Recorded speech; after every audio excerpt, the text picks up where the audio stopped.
Hey, everybody. Welcome to the Prep Life podcast. This is your founder and CEO of GLAM GIRL Bikini, Amy Anger. And today I am joined by two fabulous people. Coach Leemarie Hostetter, how are you doing? Hey everyone, good to be back. And we have a very special guest, Sharla Peterson. Welcome to the show, Sharla. Hi, thank you. I'm so excited to be here today. Yeah, so those of you that are watching on YouTube, she's recording from her car studio. And we're so glad that you're here today. And we wanted to talk about, so I had alluded to the fact that we were going to be interviewing you last week on the podcast, just kind of recapping about the Arnold and all the excitement from the previous weekend. But first, why don't you tell our listeners like where you live, a little bit about yourself and your background and your family? Okay. I live in Mesa, Arizona, and I have 5 kids. Three of them are grown and out of the house, and I have two at home. And my youngest is almost 12. Let's see, we've almost been married for 30 years. We're having our anniversary this year. Oh, wow. And I've just had a passion for fitness my whole life. I became an aerobics instructor at the age of 16. I competed in the Reebok National Aerobic Championships at 19, and I've always been interested in getting back on stage from there, and that's why I pursued NPC Bikini a couple of years ago. So it's something that I just have really enjoyed looking forward to and training for. Yeah. So your husband, Brian, I got the opportunity to meet him. He's so sweet and kind. And you work for him as well? Is that Yeah, part of the okay, yeah. So I do all the bills for his office. Yeah, he's a dentist. awesome. Okay. So I didn't know that about the Reebok thing. Yeah. Can you tell us about your so tell us about your couple of shows that you did you started in 2022, correct? Yeah, in 2022. Um, I had a good friend that was competing, and when I found out she was competing, I thought that's something I've always wanted to do. So I watched her prep for that and compete. She was an all natural OCB, and she went and won the show, won the overall, got her pro card. And I was Oh, so wow. impressed. And she's like, "You can totally do it." So I took that just what she said, and I said, "Okay, I can do it." And so I decided to jump in 2022. Hired a coach and got going, and I did 5 shows that year, and it was really fun. Yeah, and you did very well at the national level too, right? You had like a second place at Masters USA's, is that right? Yeah. Or first Yes. place? Second place at Okay, Masters. USA's. That's awesome. Yeah. And you had a couple first place in so tell the audience too how old you are as well, because it Okay. you be mind I'm blown. 52. Yeah, you don't look And like it. You're like a Barbie. If you're watching on YouTube, you know how youthful Charlotte looks. so yeah, I was 51. My first competition, and I had done a Tucson show, a Scottsdale show, and then I did the Whitney Jones show, which was in October of 2022, and I got first place in that one. And there was 9 of us that were 50 and older. And coming into the show, we knew they had a 45 plus. They didn't have a 50 plus, but because there were so many of us signed up, they created one. So this was the very first year Whitney Jones had a 50 plus group. Oh, And wow. so it was really exciting to be the first winner of their very first 50 group.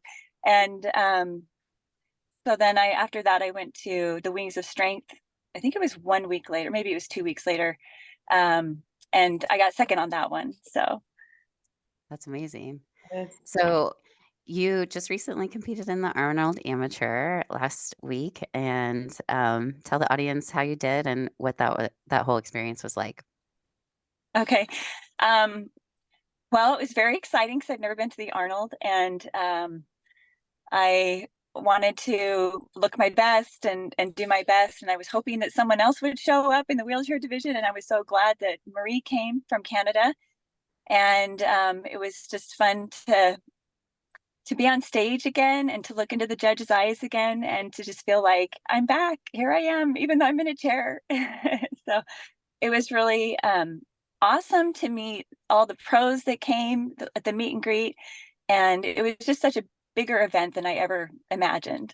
And so it was really fun to be there and to be there with the expo And then I had people wanting to interview me between prejudging and finals. I had a reporter come up and want to interview me. And then after at the expo, we had another news reporter come and do that. So that was really exciting. It was more than I Yeah. ever expected. Yeah. So Charlotte made history as the first female ever bodybuilding women's champion in wheelchair division at the Arnold, right? So you actually got to interview with the previous champion, King Kong Kelly Harold. So it was pretty, I felt like I was just walking around with a celebrity the whole entire time because you were inspiring everybody. Everybody wanted to take their picture with you. And yeah, it was pretty incredible to watch you up on stage. You looked flawless and you looked amazing. And then you befriended Grigsby, right? He had won. Yeah. It was his pro debut, and he had won fifth place, I think, in the pro Yes. division. Yeah. Yeah. So tell us how you got connected with him. Yeah. So I my posing coach is Wendy, and it's called the gym, TG, the gym. And I would go over there and practice posing with her. And so I'd work out over there a couple of times. And she told me from the very beginning, there's another guy here in a wheelchair and he's so excited to meet you. And I've been asking him questions on like how this is going to run and do we do quarter turns and like trying to figure out like what are we expecting. And a couple of months go by and I'm thinking, when am I ever going to meet him? I like every time I come, he's not here. And she said, well, he works out at night. And then I think it was the week before we left to come to the Arnold. I was there later than I normally am on a Saturday, and I stayed to work out. And then he showed up, and I'd actually made contact with him on Instagram a week before, just because I had shown her pictures, and I said, "Well, which one is he?" And she told me which one. So I connected with him on Instagram, and he knew right away who I was. And so when we saw each other at the gym, it's just really cool. Like, hey, that's you. And we were so excited to see each other. And because we were competing, to go to Arnold together. And he had won wheelchair nationals last year. And so this was his pro debut. And which is really exciting. And he just, because he's been in a wheelchair longer than I have, I was asking him all kinds of questions like, well, how are you getting from the airport to the hotel? And how do you do this? And how do you do that? And so he just kind of took me under his wing and he said, well, I'm getting in a car. Let's meet up and let's, go together. And we ended up landing at the same time, same airport. And he was just really great. His family came into town, got to meet his parents and his family. And I was just really proud of him for getting fifth. He was hoping to get sixth place and he ended up getting fifth. And so he was way more excited than he expected. So it was good. He's making really great progress and he's just a great guy. Yeah, he gave you some good tips with just storing the chair, like, on the plane and just things that because you Yeah. had never flown before, right? Right. Um, Yeah. This is my first time flying with a wheelchair. Yeah. yeah, So yeah. So, okay, so Lee Marie, do you have questions that you wanted to ask? Yeah, so you mentioned like it feeling so good to be back on stage again in front of the judges and stuff. What did it feel pretty much the same? I mean, obviously you're in a wheelchair, but like I just know it's drilled into you as soon as you're even standing waiting on the wings of the stage, you are like you have the judges are on you. Like you have to look yeah. like pull it in, keep it tight. All is it exactly the same? And then how was it running through things like quarter turns and stuff like that in a wheelchair? And what was like different about that experience? Was it pretty much the same? Um. Well, I had a little more confidence just because there was two of us, Mhm. and I feel like there wasn't as much pressure. And also, I think when you present yourself on stage sitting rather than standing, I think there's a little bit more confidence where you're not wobbling your legs. You're not like trying to walk really smooth. It's just like you just roll out. And so, and I knew Becky Clausen. I had stood before her at Masters Nationals, and I think also at Wings of Strength. So I knew who she was. That kind of gave me the confidence. I'm coming back in front of her, and so coming out, I felt really confident, and um, just being able to look out and know that she was there, and that I'd been here before, and that was something that came with time. I'd been on stage 5 times, and it took me a little, I was more nervous my very first time ever. And then I got more confident, and I actually at Masters Nationals had stood by another competitor who was super calm. She was just so calm, and I was so grateful that I was on stage with her because I learned to be calm. And and so coming up on stage again, it was I felt confident, I felt calm, I felt like I was going to just try to do my very best. And I can't remember your other questions. I Well, think that's she was asking what the differences were. So I know for sure there were a lot of changes to just like you learning because she had mentioned like quarter turns. So Oh those yeah. mandatories and things like that. Bodybuilding is way different than bikini. So yeah, tell us about those differences. Yeah. Um, so that was one thing because backstage they were telling me that I was going to do mandatories and then they were going to do quarter turns individually.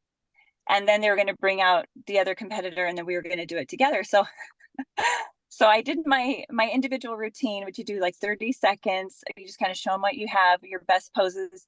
And then I was waiting for them to start calling out quarter turns. And I don't know if they knew if I was going to do it or not. There was a little bit of like, this is kind of a new sport, women's wheelchair. And so they ended up not doing it. And I was expecting quarter turns, and she didn't say quarter turn to the right for us. And I don't know why. Maybe that's just something they do for the men. But she just called out, front lat pose, turn to the back. She said turn to the back, but she didn't say quarter turn to the right, turn to the right. So we were prepared for everything. We were prepared to do quarter turns, but we ended up not doing them. I'm not sure, if in the future we'll be doing that, but we just followed everything she said and, just tried to hit my pose the best I could. so cool. Yeah, and so yeah, those mandatories are so much different than bikini and just kind of hitting a lat spread in general, I think takes so much time. So kudos to your posing coach for developing your poses. I thought you just nailed every single one of them. And I know the judges were super impressed with the way that you presented your lats and um, just your conditioning overall. So did you want to talk with the audience about just like some of your feedback that you received from the couple of judges that we were able to speak to? Um, let's see. You might want to help me remember because I don't know if I Sure. remember everything, but I know I think both of them said that my conditioning was good, that Yeah, they they were were very impressed impressed. with my conditioning. I don't remember much else as far as they just say you're doing good, keep it up, you know. Maybe you can help me out with that. Yeah, the Hornback, the state chairman of Kentucky and, or I guess he's not the state chairman of Indiana, but he's the head judge there. Um, he was just asking questions really like, how did you get your conditioning? Um, he's like, that's one of the biggest struggles with wheelchair is just having that on point conditioning. And he said she was so sharp. And he was like asking kind of what it took to get that way. And I was like, definitely diet. But he also was asking like specifically what kind of cardio you were able to do. So can you speak about your cardio a little bit? Because I think that gave you a big advantage when we figured out you were getting way too much work with your upper body just with your everyday movements and then also with like the lifting you were getting very inflamed. So once we started incorporating lower body cardio only, I think that really helped you. But maybe you can speak some more on that. Yeah, so we were, thinking the standing arm bike would be a really great thing. My physical therapist set me up and he's like, "Hey, come in here anytime you want. You can work on the arm bike." And he would have me stay after PT or come earlier whenever I wanted to. I could work on the arm bike, but I started having a lot of upper body pain, shoulder pain, and the nerves at night were acting up, and I couldn't sleep because they would go numb. And so I was like, I don't know what we're gonna do, but I can't use my arms for cardio. And so my injury is pretty low. It's L1, and so I've had my leg movement. I can't use my ankles at all, but I have some leg movement still in my quads. And so I can do a bike, I can do a recumbent bike, and I can also get on a stationary bike. And I just I have to finagle my feet, and my feet have to be strapped in. So if I can get on a bike and strap in, I can ride a bike. It's not the most comfortable thing for my seat, just because I'm still numb, but I can make it, I can manage and figure out how to do that. And so riding a stationary bike or a recumbent bike was an option. In the beginning, it was hard to get my heart rate up because my legs are not very strong. But as I kept going, I was able to strengthen them a little bit more for the biking. And then swimming, I was able to get in the pool and swim. I could use my arms in a way that it wasn't stressing out my nerves or my muscles, and I was able to use my legs. So I was able to get a really good workout with swimming. That's awesome. So when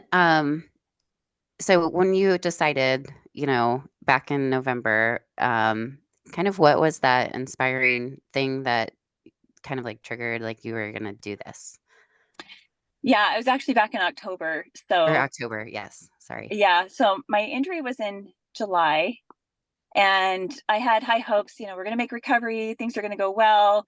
And it was a tough 3 months getting through the thing. I just couldn't get myself out of bed. There's a lot of things I couldn't do by myself, and as things were getting easier, but I remember thinking, I've only gone 3 months, and I've got at least 9 more months of recovery. How am I going to make it through? I was just kind of like a wake up, like, oh, I have to live like this for for who knows how long. And Mhm. it was kind of a little bit of a downer where I thought, can I just go to sleep and then wake up 9 months later and all of my nerves are back and I can start walking again? And I, the Whitney Jones show was coming up the 1st of October. So I went to see that. And I had just talked to my PT and I said, I told him I was going and I said, I wonder if there's bodybuilding for wheelchair. And he's like, oh, yeah, I've seen it. I'm like, have you really? And he said, yeah. And so I went to the show, watched the show, got inspired, and I thought, I'm going to go home and I'm looking at wheelchair bodybuilding. And so I did, and I found this website, wheelchairbodybuilding.com, and I got so excited. It was like it just turned my whole like outlook on life. It just turned it around. Like all of a sudden I had this hope and I had this vision and I had this passion, desire to hit a goal. And it just, everything changed. I had a 180 after like a week of thinking, how am I going to get through? And then all of a sudden it was like, it doesn't matter. It doesn't matter if I'm in a wheelchair. I am going to get back into training. I'm going to get back on stage and do what I really love doing. And so from that moment on, people would ask me, how are you doing? And I'm like, I'm doing awesome. And they look at me and they're like, really? How? No, really. How are you doing? I said, I am doing awesome. Like, I'm so excited. Do you guys understand? Wheelchair bodybuilding is a thing. So, it just turned my whole life upside down.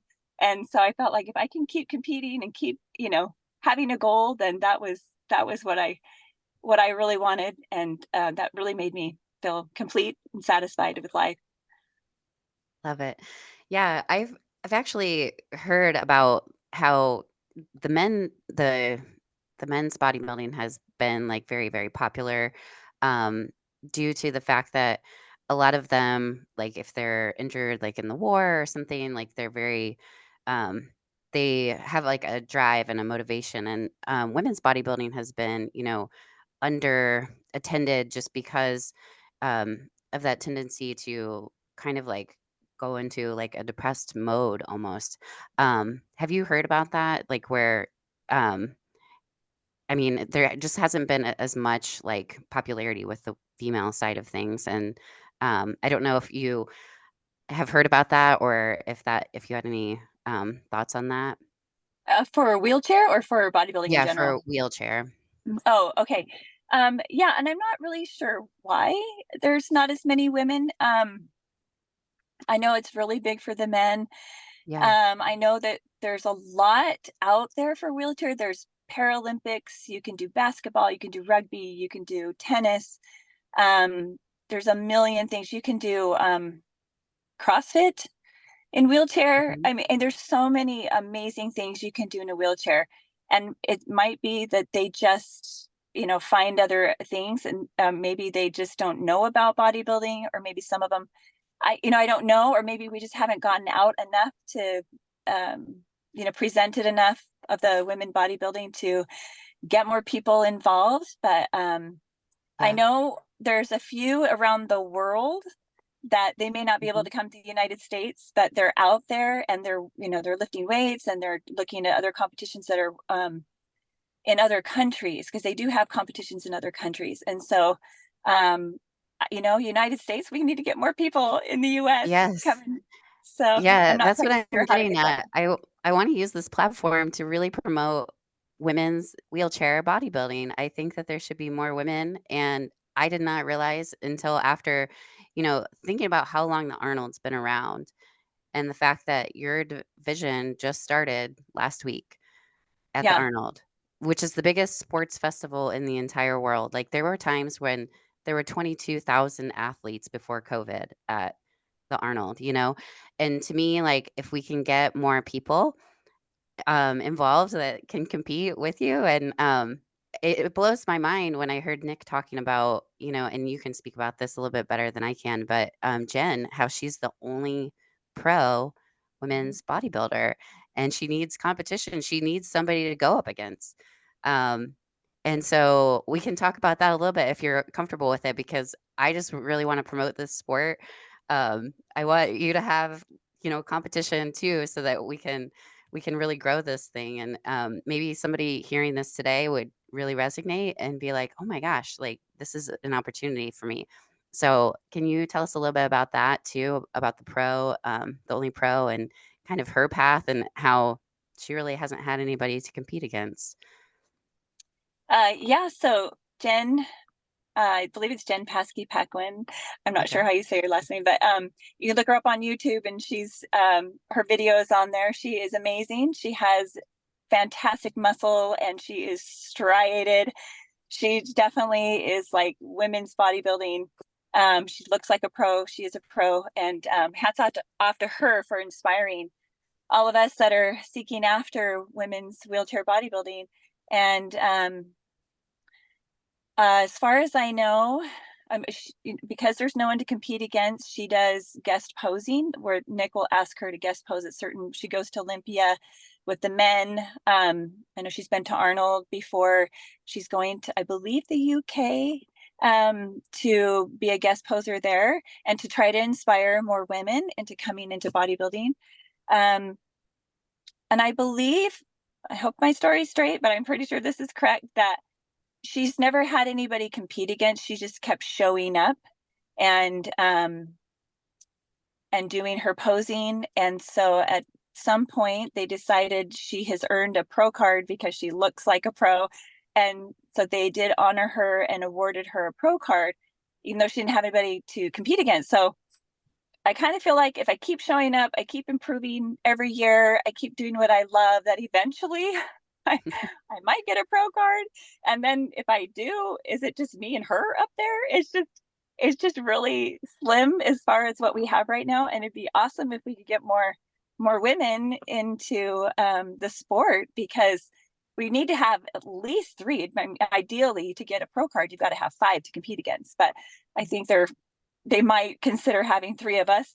But if that's not the case, then it might just be a couple of years of just showing up and getting better and better and, looking like a pro. And eventually, maybe you'll get one.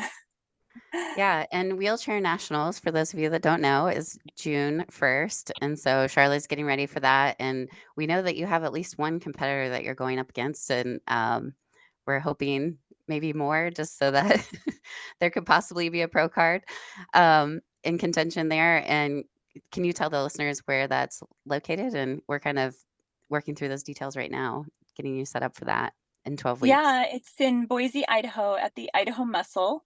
And they've already sent me an email. They told me how excited they are to have wheelchair there this year. And they're going to send me in the mail a little wristband that says Wheelchair Nationals on it, so I can wear it, so I can stay focused and get excited about the show.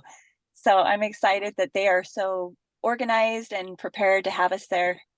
It'll be Yeah, fun. and it's a free entry for all those wheelchair athletes out there, just so you know, and you get a free spray tan too. So, other than, the hotel and the flight, I mean, they have all the accommodations for the hotel rooms for the wheelchair contestants, and they've got really Nick, the head of the wheelchair division. Is that the correct way Yes. to say that for the NPC? And Founder the and IFBB? CEO. Yeah.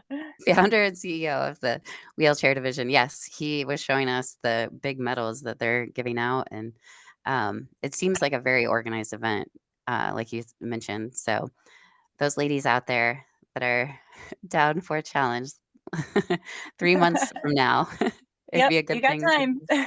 Yep.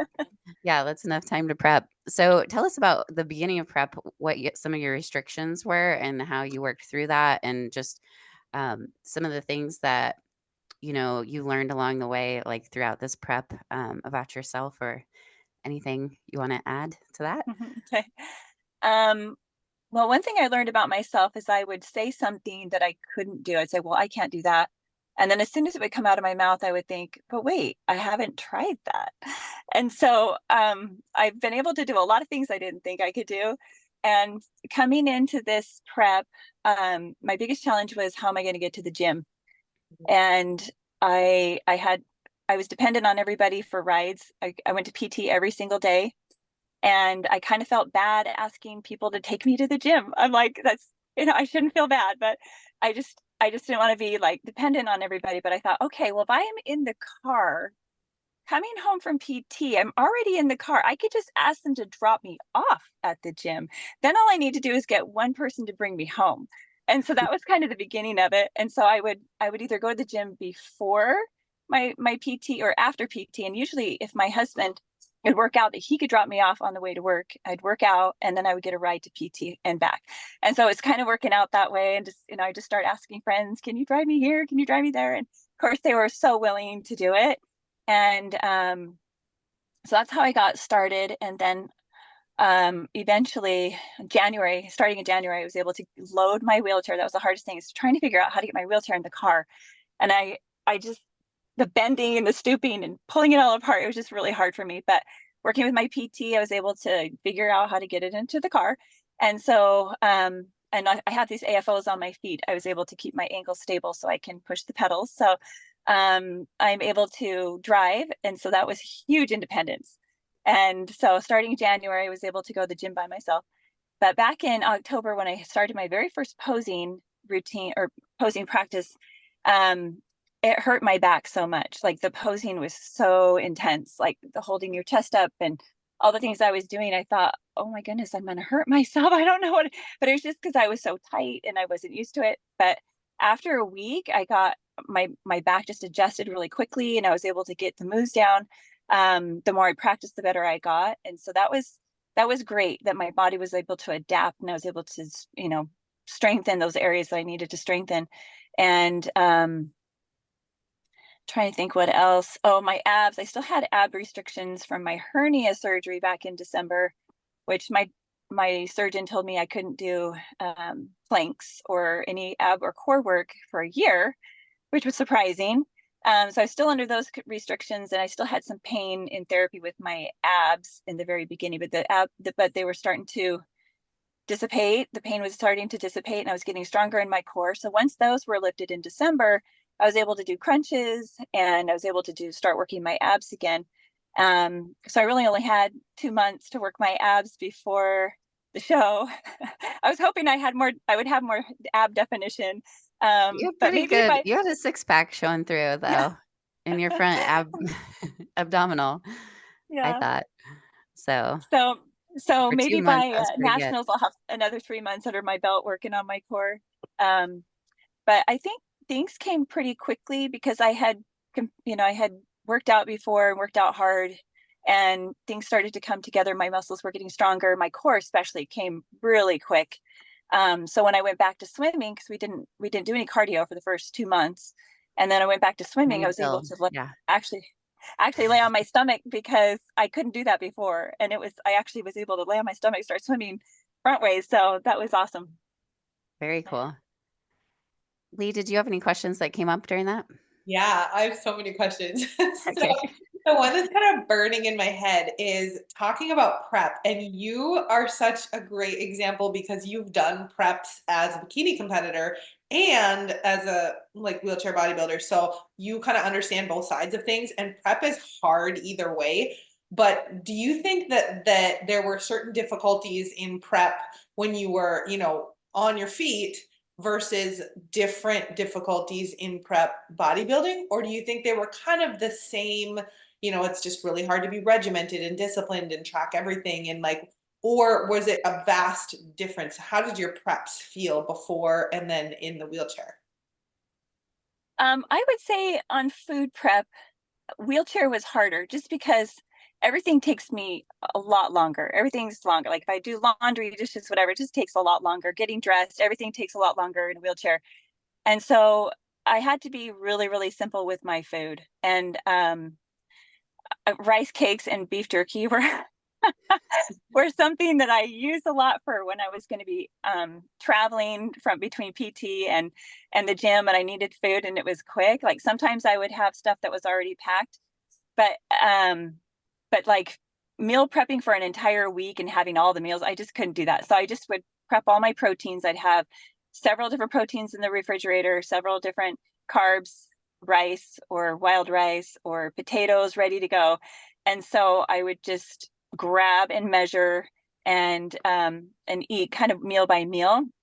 And if I had time or I knew I was going to be out and I didn't have any beef jerky and rice cakes, and I would try to plan ahead a little bit better. But I think it was just that it was harder because I'm like, oh, I've got to go pull that out of the refrigerator, the freezer, which means I have to wheel myself to the freezer, open it, put it on my lap, and it's freezing. I have to push my chair into the kitchen, and then put the chicken. It was just like things you take for granted, like running into the freezer, pulling things out and putting it in the microwave or whatever. It was just like, it's just extra. It's extra effort and extra time. So that was just like something I just had to do. I was like, okay, well, I've got to do it. It's going to take extra time, but I've got to do it.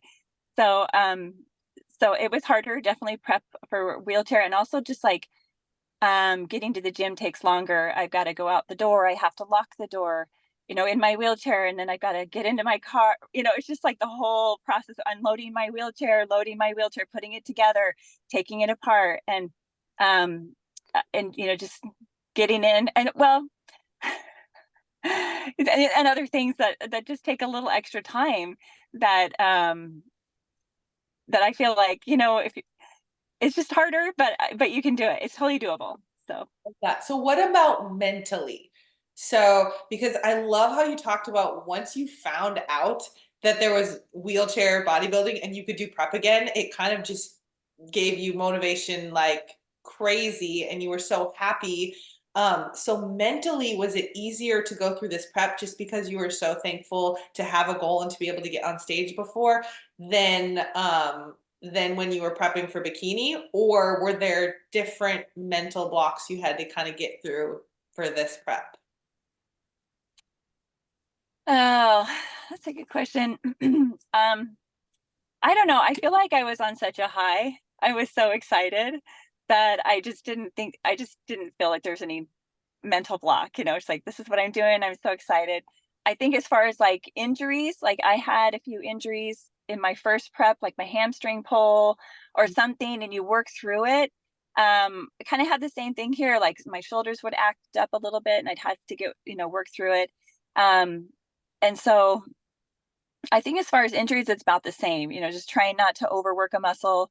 And if it starts to hurt too bad, that you kind of pull back and try to baby it and heat nice and not work it as hard.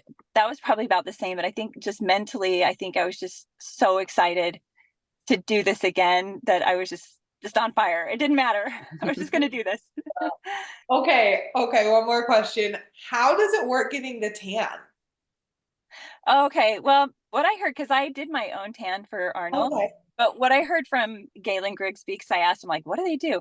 Is they basically put like this tarp over you to your waist. So think of like when you go get your hair done and they put a cape over you. So it's like a cape that they go around your waist and they kind of tuck some towels in there and they just spray your upper body. That's it. Wow. But you did your own. Yeah. Yeah. Yeah. I did my own tan. Right. I had done it a couple of times in 2022. So I knew what I was doing and my husband was there. So I'm like, okay, tan me up. So Yep. yeah. That's great. Yeah. So talk about you had weight restrictions, like for how much you were able to lift, and then we had the right arm that was about an inch bigger, just like all around versus the left, and how you brought that symmetry and things throughout this prep because they almost evened out. They were pretty close by the end of it. So, what were some of those things that? When did the weight restriction of 40 pounds? When did Oh that yeah. get? Yeah. So when I first started in October, my spine surgeon said that I had a 40-pound weight limit. And I think, pretty much that's like overhead, like 40 pounds, which I don't normally do 40 pounds for shoulder press or anything like that. But there were certain things on cables that I'm already hitting 70 pounds. And I thought, I think it's okay if I'm doing 70 pounds with this exercise because it wasn't specific. It was just 40 pounds. So I tried to be cautious very, very beginning, especially like the first 4 weeks. And then as I felt comfortable and I was lifting heavier, I asked my physical therapist, do you think it's okay that I'm doing heavier? And he's like, if you feel good, it's probably okay. And so I just kept going. I would go in for x-rays just to make sure that my spine was healing into the rods that had been placed into my spine. And so we would check and make sure everything was going good. And as long as I wasn't having any pain. And so by December, I had all restrictions lifted. I could lift as much as I wanted. I could do my abs. So in December, I was able to push myself quite hard. And for my left arm, because my left arm has been, because I have a rotator tear from the past. And so my left arm's just smaller and weaker. And so we worked at using my left arm as the guide. I always started with my left arm. And whatever I could hit with the left arm, like 12 reps or 8 reps or whatever, then I would just do the same on my right and I wouldn't push my right harder. And so we tried to really beef up that left arm as much as we could and that left side, especially with my lat spread. I don't know what it is, but I just can't get it as far as my right. So we're still working It's on that. coming around though. It's definitely evening out. It's getting it caught up quite a bit from the beginning, I think. Um, and definitely when you had kind of injured your right side and you had to give it a little bit of a rest, that probably helped Yeah. too, kind of Yeah. catch things up. Yeah. Okay. So as far as did you have other questions, Yeah. Lee? Okay. I thought Okay. I was looking at your face and I'm like, I she was has a like, burning question. yes. I want to talk about your workouts in the gym. Okay. Do you have a trainer? Do you have a workout partner? Are there any like machines that you can't use or creative ways that you've, worked with cables or things to do your workouts that would be like interesting to maybe our audience that has limitations or things like that? Yeah. I don't always have a workout partner, no. And I think the hardest thing is getting your dumbbells Mhm. off the dumbbell rack onto your chair, the bench. And that's the hardest part. I would have to pick up one, hold, just as hard as I could, lift it and put it in my lap. And then I would wheel myself to my bench and lift it and put it on the bench. Then I go back to get the second one because they're heavy. And I was doing, I think, 25s on my shoulder lat raises. And so, just it just takes time to get it. And then I would, get myself out of the chair onto the bench. And then I would do my lifts. And then if it wasn't the right, if it was too heavy or too light, or if I wanted another weight, sometimes I'd look around at people and I'd be like, could you help me? And so like I knew there were certain people there that knew me before, and they're like, hey, if you need anything, just let me know. And so sometimes if I saw them at the weight rack, I would go over there and do my workouts because they were right there. And then I would just kind of ask, hey, I need 15s now. Hey, I need 12s now, or whatever it was. And they would just kind of go back and forth for me. But if there's no one there, it's kind of a struggle. It just takes, more time lifting them up and putting them on the chair and from your chair, wheelchair.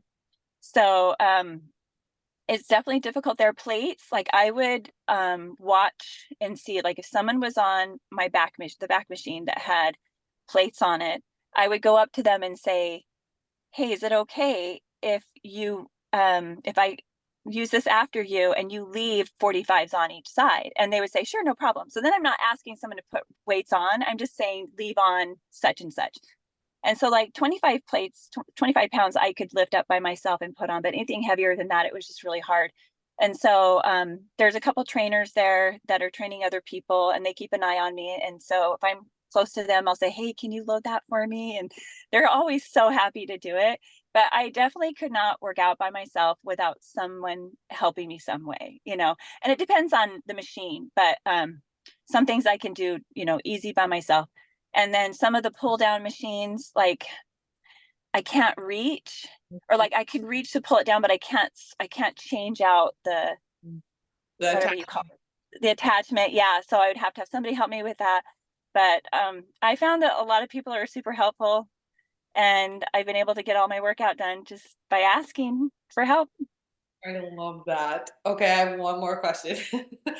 So, I think it's so cool that you started as a bikini competitor and now you're in wheelchair bodybuilding. But what would you tell to somebody that maybe has always been in a wheelchair or they weren't an athlete and didn't compete beforehand, but Yeah. and so they maybe don't even think it would be an option for them because they're like, oh, she was already winning shows. So of course she can just transition and keep that up. But like, what would you say to encourage somebody that maybe just is starting from scratch? hmm I would say that the sky is the limit, and you can always start from the very beginning, just like anyone else who's not in a wheelchair that has never lifted weights. They have the same thing. It's like, where do I start? I'm weak. You just start by, you can start at home. You can start your first few weeks at home with some dumbbells and just start some bicep curls and some shoulder presses. And then going to the gym is like your next step, because you have more variety and you have more options in order to build the kind of muscle you want to build. Um, Follow people there's a lot of people out there on Instagram that are in a wheelchair that are working out. Find them, follow them, because they're very inspiring and they're doing all kinds of amazing things. And um, you just start with day one and you just do the best you can. And each day you build on that and build on that, and ask, ask how to, what can you do to improve your physique? Like maybe look for new programs or other options for, what am I trying to say? Just different programs that'll help you, gain to the next level, to the next level. So that'd be my advice. So I had heard you say that you got like a little bit of negativity in the beginning, like when people um, heard that you were going back to the gym and they were kind of giving you some negativity. What did you say to those people? And like, how do you kind of like prove? I mean, obviously you prove them wrong by like what you're doing, obviously, but what did you kind of say to that? So really the only negativity was that I'd hurt myself in the gym. And so they were like, "You're not going back to the gym, are you? Like, why would you do that? You've already hurt yourself Yeah. once." And I've heard people say, "Well, that's why I don't work out, because I don't want to get hurt." Things like that, where I feel like, I might have gotten hurt at the gym, just certain things in my life that kind of compiled up into one storm that happened. But the gym is actually very healing. And the gym, um, it's there for so many people who go through emotional problems, social problems, whatever they might be going through in their life. When you go to the gym and you work out, you feel so much better about yourself, that the gym is a healer. And so even though I got hurt at the gym, I can also get healed at the gym. And I just, when people said that, like, "You're not going back, are you?" I just thought, "Are you kidding?" Of course I'm going back. This is You're just like, one this thing is that my happened to me. therapy. You just, yeah, it's like you get back on the horse. I got bucked off. So, and it's Yeah. all good. Yeah. So during this prep, you mentioned that you had started driving. Were there other things that um had you progressed also during the prep on like what functions you could do like in your everyday life and things like walking with a walker or um like kind of where was that at the beginning of this prep? Let me think. Yeah, I mean, I definitely have made progress in therapy, especially my balance. I would say balance is the biggest thing, because OT, PT, they try to get me to balance. They try like standing balance, reaching and doing all these things, and I just could not. I could not get my balance. I'm like, I don't know how I'm ever going to get balance if I can't use my ankles. My ankles aren't working. And so then after I started training, I would stand at the gym between sets. So I would do a set and then I would stand up and try to work on my balance. And I remember one day I discovered that if I bent my knees just a little bit that I could hold my balance. And I'm like, oh, this is cool. And so then I think it's just with the weight training, my core came a lot stronger. I was able to build my core, so I was able to get my balance better. And um, so that was huge. And so then after that, I was doing like I could stand for 2 minutes, like I did a test, and then a month later I could stand for Wow. 5 minutes. Oh, wow. And then they keep, they keep, I mean, that's standing. Like I can't take a step without falling, like this is just standing balance. But it helps, with my everyday activities, standing and doing the dishes Yeah. or trying to stand up and reach things out of the cupboard and things like that. So it helped with, my progression, um, doing, a few steps here and there without, it helps with that. But Yeah. I forgot what I was going So to say. it sounds like you were able to actually progress like a lot faster in therapy just by making your body stronger, but probably also just that mental shift too and that mindset of just you were determined to do this. And I feel like maybe I don't know, maybe that's what I'm hearing is that it kind of helped you move forward a little bit faster in PT possibly. Yeah, I think Yeah. so. And open those Yeah, possibilities like that you could you could do those things. I don't know. yeah, yeah, for sure. Yeah, I'm hoping that my glutes and my abductors will get stronger. That's just the one part that's really weak.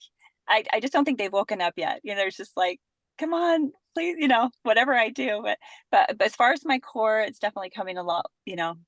So and my quads, because I've had, that and that's been able to get a lot stronger, even especially with like the biking and the swimming that we've been doing. So I think that's helped a lot with just standing balance as well. Yeah, I think people take for granted, it's like you're working your upper body to get stronger for a hypertrophy goal, but you use your upper body for every single daily function that you have, to get around and to just do your everyday activities. So, um, yeah, I mean, I it's like above and beyond, like just I am so inspired by you and I just love you. I just can't say enough. I mean, I don't know. Do you have anything to add, Lee Marie, or Yeah. questions? Yeah, of course you do. You are I totally agree with everything. Like you're so inspiring. I think this is my favorite interview we've ever done. I'm just sitting here like I just adore you and your energy is just contagious. Like you are Oh, so happy and everything about you is just bright and you just shine this joy for life. And I'm just wondering, have you, because I met you at the Glam Girl retreat yeah. before all of this. You were still like, I think you were not in prep at that time because of some sort of an injury, but that your goal was to do another competition and you were there with us all. And you did have that amazing, like positive energy, but I think it's like just quadrupled and now it just like radiates from you. Would you say that going through tough things like this and having that attitude has helped you develop that, or have you always just had that, that positive energy about you? Well, I think my friends that know me from college and younger years, they would tell you that I was always a go-getter Mhm. and I always had the positive energy. So, and I have a good friend of mine, he's a quad. He doesn't have use of his arms or legs, and he says he's the same way. And someone made the comment that he's still the same person he was before. And so I think that's just what is I feel like I am the same person, but at the same time, I feel like, this is something that, when you overcome something or overcome a challenge or that you're able to get through a challenge, that it definitely makes you a little bit happier and more fulfilled. Do you have anything that you practice daily to kind of keep that up, keep your mindset in a positive place? um, I don't know. I mean, I don't do it consistently or anything. I've done meditations, I've done tapping, I pray every day. I have a belief in God, and I feel like he is right there with me, and I feel like this part of my purpose, is to be a beacon light to other people. And so um I mean, I feel like, well, maybe this is just part of what my plan is, and and that's okay because he's just totally going to get me through everything here. And so I don't know. I feel like I'm where I'm supposed to be. So So Well, good. it's very evident with all the people that came up to you and just like some of the stories that they shared and how you're showing other people that they can do these things too, in a wheelchair and other women. I feel like you are definitely like, um, not to get spiritual, but I just feel like he is working through you and he's, reaching other people through you and what you're doing. So I appreciate you for doing that uh, well, thank you. and being such a great role model. You're like the poster child of of this. I mean, seriously. So yes, we want everybody to be able to share with you like what they got from this and to show their love and appreciation for you. So, can you tell everybody how they could reach out to you on Instagram or how you would want to be contacted, or um, if there are other women wheelchair people out there that are Yeah. interested in going to nationals as well? Yeah, that would be great if we have more people. Yeah. Yeah, my Instagram is Sharla_Peterson. I don't know if I said that right. Sharla_Peterson. And I think that's, probably the best way to try to reach me is through Instagram. Yeah. Yeah, definitely.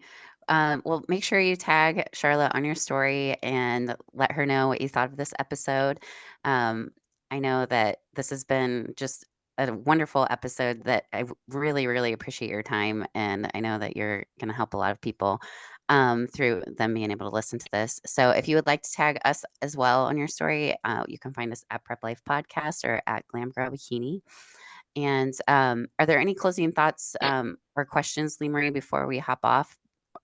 Charlotte, was there anything that you wanted to share with the listeners before, maybe a question that I didn't ask you or something that you would like to share?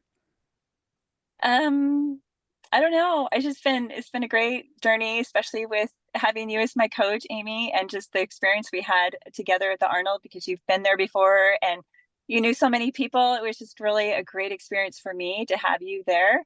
And Mhm. it's just it's just been great. And so I don't know what else to say, but I'm just gonna keep going, doing the best I can in the wheelchair division and hopefully we'll have more women come out. That would be awesome. Yes, So we can yes, build this division because I think when you have the NPC and the IFBB backing this, it's amazing. It's like it's a yes. whole division through that and that organization, and that's huge. And we're on the biggest stages. We're on Olympia. We're on the Arnold. It's like the biggest stages that you can be on. So it's really cool. Well, thank you so much for your time, and thank you everyone for listening. Thank you.